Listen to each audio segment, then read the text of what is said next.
We'll talk about how can you add phone number on your Clapper app. We're going to figure out the solution or know how you can do that on your app. So you just follow these ways, then it's going to work with you. All you have to do in the first, you just go down, click on this sign down here. So then it's going to take you to your profile. It's going to show for you like this. Then all you have to do next, you just go above this sign, click on it.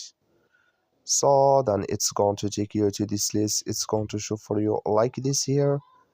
Then all you have to do next, you just click here on Clapper Coins. So then it's going to take you to next here. Sorry, we will go back. Sorry, you click here on manage account here. You click here on phone.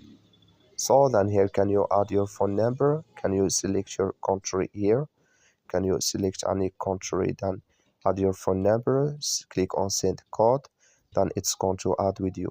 That's all. Thank you for watching. Don't forget to support us by liking, subscribe.